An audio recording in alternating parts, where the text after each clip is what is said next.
In Chapter 3, we'll be explaining and understanding social problems. So we'll look at the importance of carefully thinking through the social problem or problems to be addressed, common mistakes that have been made in the past in defining social problems, a more productive way of defining social problems, how standards are used in defining problems, and how a social problem can be better understood and more clearly defined by answering a series of questions about the problem and the population affected. Specific topics that will be covered are addressing social problems, stating them as solutions and the limitations of this approach, the need for a new approach, identifying a social condition, defining problems, including social problems and standards, and frameworks for problem analysis. So when we think about addressing social problems, programs are often justified based on meeting the needs of a target or client population. Programs must develop a clear focus on client need because meeting the need is often the barometer for measuring program integrity, cost efficiency, and cost effectiveness.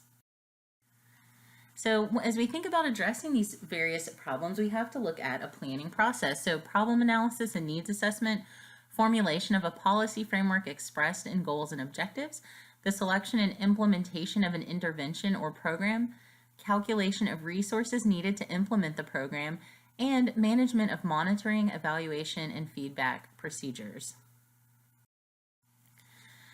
So stating problems as solutions, this is one approach, but we can also see limitations of this approach when we're looking at planning, specifically program planning, because the implicit assumption is that the problems are fully understood and their solutions known, which, as we know, a lot of times these social issues are very complex. They're not just completely simple. And so sometimes looking at an approach as stating them as solutions, it may oversimplify what's going on and may actually fail to see some of the complexity of the problem itself. The common denominator is a strong belief that the major problem is basically a lack of resources. And again, that may not always be true.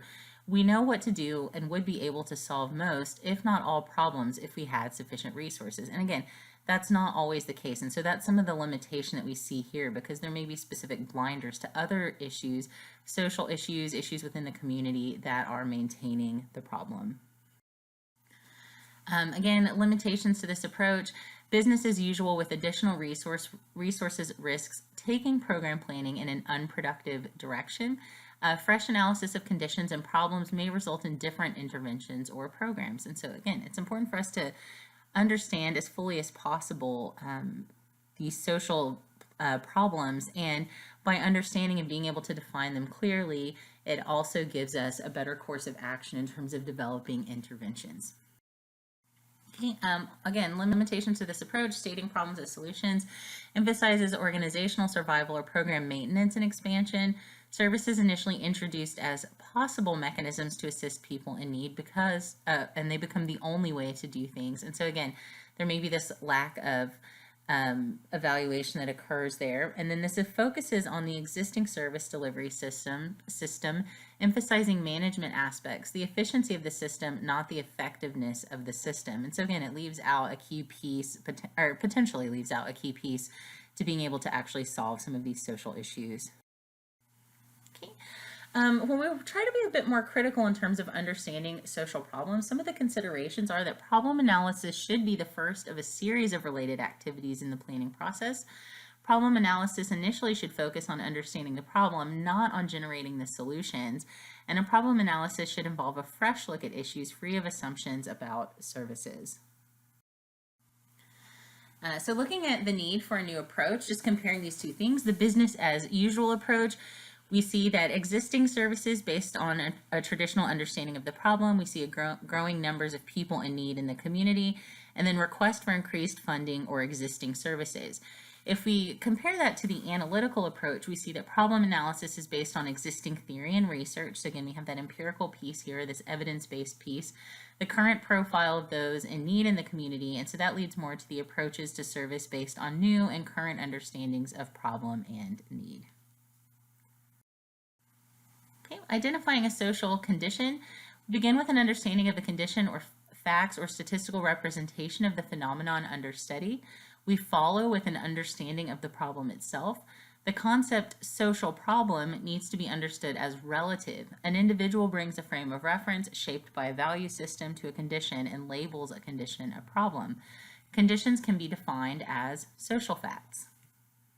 And if you're interested in trying to look up data about specific populations, or you're trying to understand a problem in this way, resources like the Pew Research Center, NIMH, the National Institute of Mental Health, the CDC, depending on what type of condition you're looking at or researching, there are some valuable governmental resources to get statistical data. Defining problems. An inadequately defined problem is unlikely to be solved.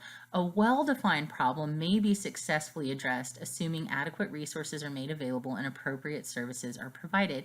And so this always reminds me when people are saying that they're trying to recover from a specific issue, it's like the first step to recovery or to intervention or to being successful is admitting that you have a problem or recognizing that.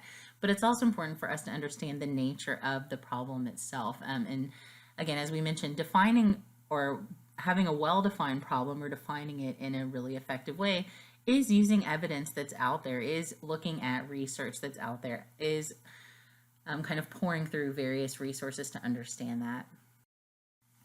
Okay, social problems and standards. Move from fact to problem to bring some standard to assessing the individual situation. Go beyond the absolute definition and demonstrate how a situation is related to a number of other conditions.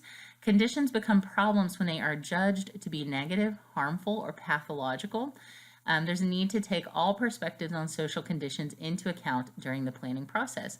And culture has plays a large role in this too, in the understanding of culture, because we see that various practices or various ways of defining social situations may either be deemed as problematic or not, oftentimes based on these things that are typical to culture. So it's important to understand that as well. Okay, so our frameworks for problem analysis, and this will be all wrapped up in one chart or figure that we can look at as well, but number one, what's the nature of the situation or condition? Collect facts and impressions from many different perspectives and ensure that all are considered so that the problem is not labeled prematurely. Step two, how are the terms defined? Common understandings must be achieved on all terms so that there is a shared definition of the problem and the target population. Step three, what are the characteristics of those experiencing the condition? Describe those experiencing the problem in socio-demographic terms. What is the scale and distribution of the condition? Estimate the numbers affected and the spatial distribution of the condition under study. Item 5. What social values are being threatened by the existence of the condition? Explore how people in the community would respond to the presence of the condition if they knew that it existed. Community perspectives are critical in determining whether a condition is seen as a problem to be addressed. Step 6. How widely is the condition recognized? You need to have an idea of potential community support for action. If the condition is not widely recognized, there may be a need for community education before an intervention can even be implemented. Step 7, who defines the condition as a problem? Who would support and who would oppose resolution of the condition? It includes an analysis not only of who, what, and where, but also the political environment. Whenever money is involved, there is competition for scarce resources, which leads to opposition. And so it's important for us to be aware of that and to be realistic. Step 8, what is the etiology of the problem? Interventions that target the causes of the problem will result in positive outcomes. An epidemiological approach is helpful in determining etiology.